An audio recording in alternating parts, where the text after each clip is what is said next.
You're listening to the Greeks Gridiron, live with Ethan Haristodoulou. What's up, everyone, and welcome back to more of the Greeks Gridiron. I am Ethan Haristodoulou, and today, covering the Tampa Bay Buccaneers in a draft grade video. We'll be going through each and every single player that they picked through the entirety of the draft, grading each and every one. Then we'll be grading each day as we roll through each one as well, from day 3 to day 1, and then giving a final overall score to wrap things up. So, my Buccaneers fans, comment down below. Who are you looking forward to seeing play coming out of this rookie class here? Who are you excited about? Who are you maybe a little bit worried about, or maybe scratching your head about that the Buccaneers went and selected in this year's draft class? And make sure, of course, as always, you like and also hit that subscribe button. But without further ado, let's start with day number 3. We'll work our way from the bottom all the way up to the top. We'll start with Andre Anthony, edge out of LSU. This is my worst draft pick of the entire group here. I graded this one a D. It's a poor pick from just what I've gathered based off of scouting reports and what very little I've been able to actually find of him in terms of just like some game film to watch.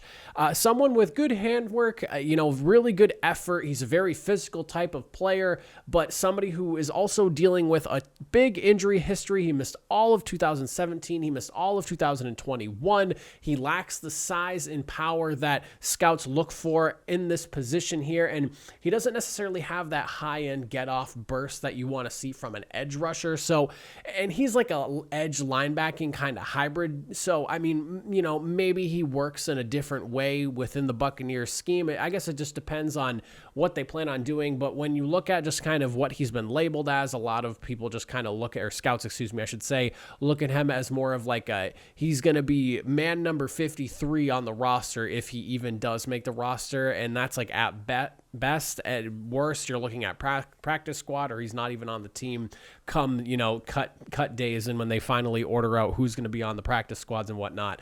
Like I said, this is my worst draft pick of the entire group here. It'll be interesting to see how he fits in, considering some of the other draft picks they've made and also players that are already on the roster. 7th round guy, not really going to put too much weight on him, but I do give it a D. Then we're looking at, in round number 6, at pick 218, Ko Kieft, the tight end out of Minnesota. I gave this one a C, a very average situational type of selection. This guy was brought in for one main reason, and that is for his blocking ability. He's a sure-handed guy, yes, but he's not somebody who's going to wow you with any amazing catches or anything like that, or, wow you with his route running ability or ability to create separation. No, he's a sure-handed tight end. He will make the catch if the ball does come his way, but he is known for his blocking ability. He's a run blocker first and a pass catcher second, and he's well aware of that as well. He lacks like that speed and explosiveness that we're starting to see from like those premier elite tight ends that we have in the game today. And then he doesn't necessarily create a ton of separation, but again, he's a very good blocker. And seeing this selection here, it makes sense to me what they're trying to do with him. They're bringing him in to try to expand on what they can maybe do in the run game, or even just with an extra man in pass protection for Brady, or potentially beyond Brady's career should he decide to retire at the end of this season and maybe come back again. Who knows? But I do understand the selection. I give it a C, average pick, situational pick at best. I think it fits what they needed. It is a team need. They needed to look at the tight ends group a little bit, because as of right now, Rob Gronkowski, even though he's working out with Brady, has not actually committed to coming back quite just yet. So, I mean, up in the air, but I think we all kind of know where that's heading. Then in round number 5 at pick number 157, I gave this one a B+. I think this is a really good selection here. Cornerback Zion McCollum out of Sam Houston State. 6'2", 199 pounds. He has an awesome size and frame to work with here. Praised for his high football IQ. He has a career 13 interceptions and 6 forced fumbles in college. Unbelievable numbers there. Impressive production. He's a gunner on special teams as well, and a good tackler. This guy brings size. He brings versatility. He brings like positional versatility, I should say. He has the production to back him up. He plays on special teams. This is someone who can do a lot, and he's a 5th round draft pick. He does not need to start day 1. He can learn from some of the other impressive corners that are on that roster in Tampa Bay. I really like this selection here. And like I said, I graded it out as a B+. I think it's a really good pick here. when I looked at like the complaints from scouts and things like that, he does tend to leave a little bit too much space between him and wide receivers at times. And the one scout that I noticed, and this is an interesting one here, he does not hit as big as he is of a player, meaning that he just doesn't hit. He doesn't hit as hard as you want to see him hit for somebody his size. But I like the pick. This is, again, so much production for a guy that's going to be a 5th round selection and a depth piece to begin with. And then we'll see where he goes from there. Really good pick by the Buccaneers. Then in round number 4, we are looking at Jake. I think it's Camarda. Not necessarily sure if I'm pronouncing that 100% correctly. A punter out of Georgia. C-. I gave it. Average selection, I would say at best. I don't really know the punt. I'm going to be honest. I don't really know what the whole punting situation is here. So Buccaneers fans, please go ahead and, school me if you need to here. He's praised for his consistent mechanics. He's fairly accurate. He can handle kickoff duties as well. So, multifaceted punter there. He can do a couple different things for the team. But he is noted as being inconsistent with his distance, and he has a below average hang time. So there are some knocks to his game, some worries about leg strength. If they felt they really needed a punter, I'm surprised they went after him in the 4th round. This is a pick that feels like you could have gotten him maybe in the 6th round or 5th round, but I don't necessarily know what, the market was for punters at this stage in the game, but in the draft that is. But again, C-. He has some good potential. If they really needed a punter this badly, I guess we'll have to see how he fares. Then for the final selection, their first selection, but my final discussion point here for day number 3 in round number 4 at pick 106, a pick they received in a trade with the Jacksonville Jaguars to move back out of the 1st round. And I gave this pick an A because I think it is an excellent selection and a look towards the future and a future without Rob Gronkowski, whether or not he decides to come back this season or not. But I kind of have the feeling he will be here for maybe one more year at least. This is a guy, Cade Otton, the tight end out of Washington, man. He has got some shake and bake to his play. I really like what he brings to the table here. He's a solid blocker as well, really good route runner, very smart with the way he runs his routes, and he can work all 3 levels of the defenses fairly well. I love what he brings to the table. If you watch his highlight tape, you can tell something about him's a little bit different compared to some other tight ends. He just has like an it factor that you get from like wide receivers that not every single tight end has. That kind of separates the best from the rest. I like what Cade Otton brings to the table, and having someone like Tom Brady be the guy that's throwing to you in the early portions of your career can only benefit him. Now, he does need to work on his play strength. He's been knocked for that, and he's been out-muscled at times, and he's been noted as more of a willing than an actual aggressive type of player when it comes to blocking. So he's very willing to block, but he's not necessarily the aggressive blocker you want him to be. But the fact that he's willing is a good sign at that. I like what he brings to the table overall. Like I said, I love the way he plays. When I was watching his film, like he jumps out onto the screen right away, and you can see in the way he moves and the way he plays. Very good receiving tight end, and someone that I think Tom Brady could have a field day throwing to if he does see a significant amount of snap work, depending on what happens with Rob Gronkowski or not.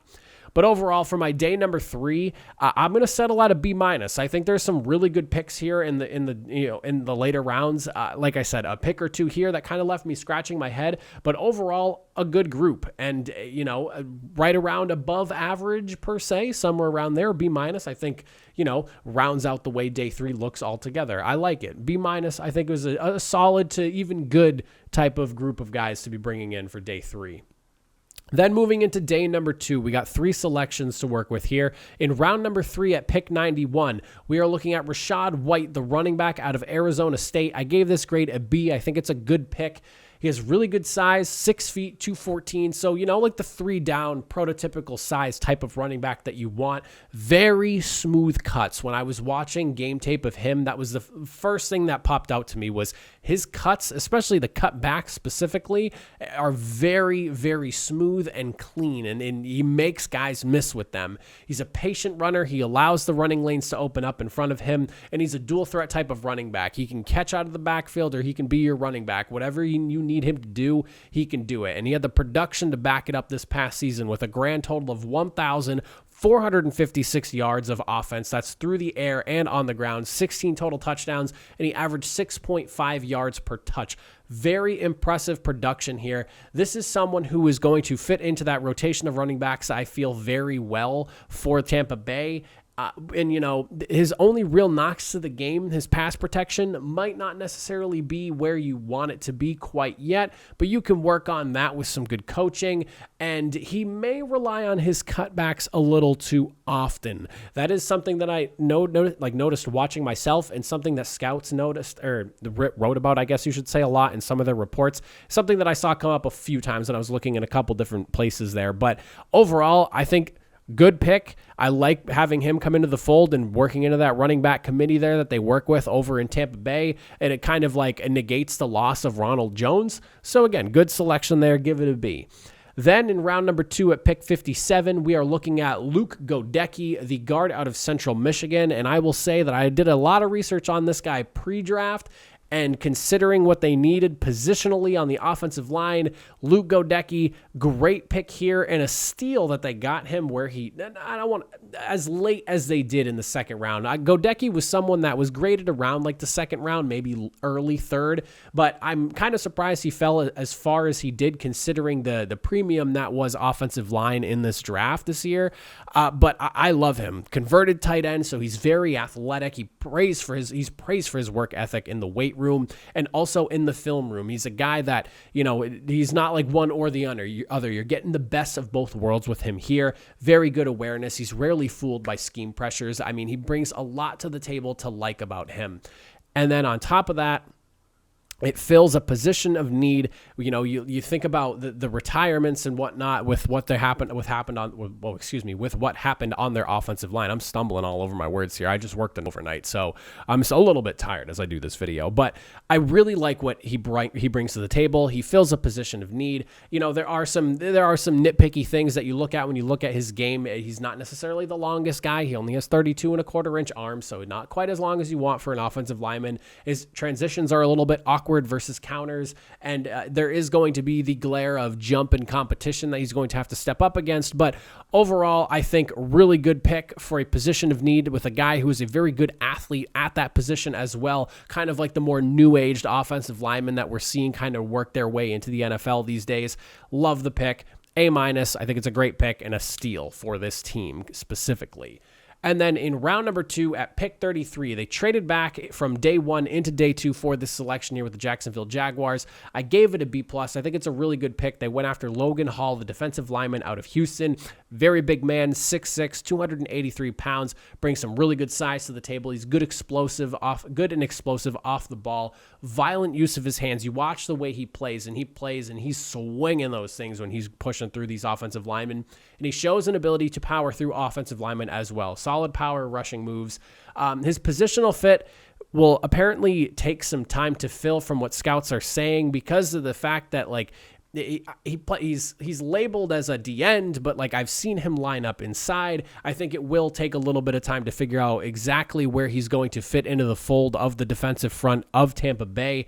He also does struggle with double teams as well, and his body control can be a little bit frenetic at times. If you see the way he plays, like I said, his arms, he uses them and he uses them violently, but sometimes when you're also watching him fight through offensive linemen, it almost feels like he's kind of just like haphazardly moving his way through, but very aggressively. It's not pretty. It's somewhat effective, and also sometimes it can kind of work against him. So that's definitely something he's going to have to work on in the pros if he wants to create consistent pressure and be a dominant force up front there.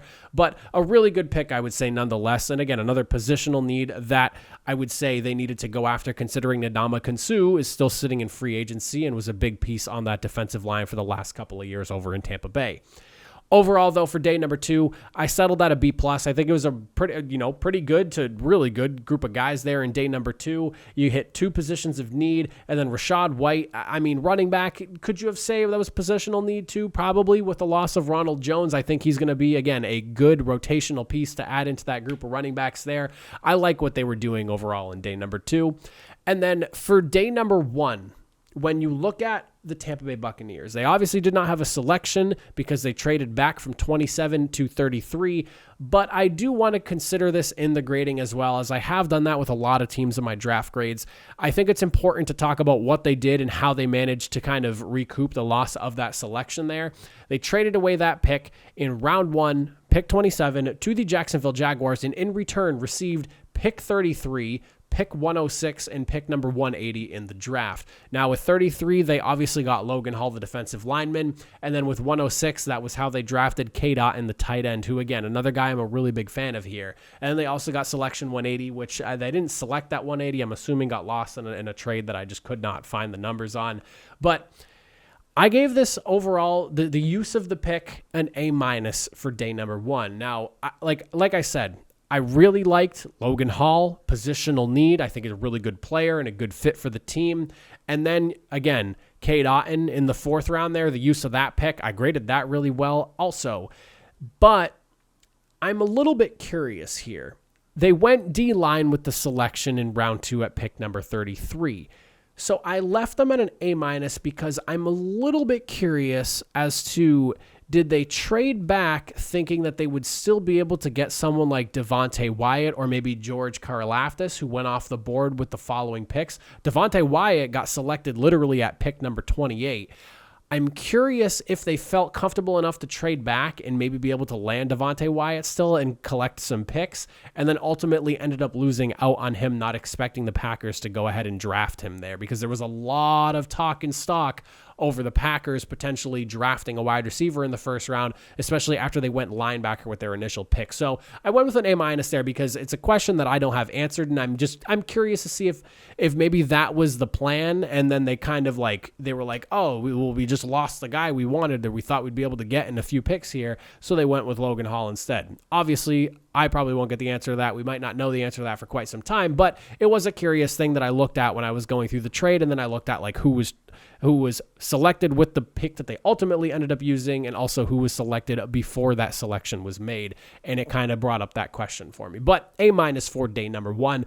As for my overall grade, I landed at a B+ for the Buccaneers. I think overall, this is a really good draft class. Some strong positional needs, some strong players just drafted overall. I mean, the day 2 selections are overall is a really good group of guys. And I can't say that enough. Like the Luke Godecki pick, big fan of that one. And I'm excited to see what Rachaad White can do in this offense. And then again, Logan Hall, I think he is going to be a solid piece to plug into the front up there over on the defensive side of the ball for Tampa Bay. It'll be interesting to see how they manage to work out these players here. But I would love to know what you think, my Buccaneers fans. How are you feeling about this Buccaneers draft class? Are you excited about anyone? Are you maybe curious about just how some of these guys might fare in the system?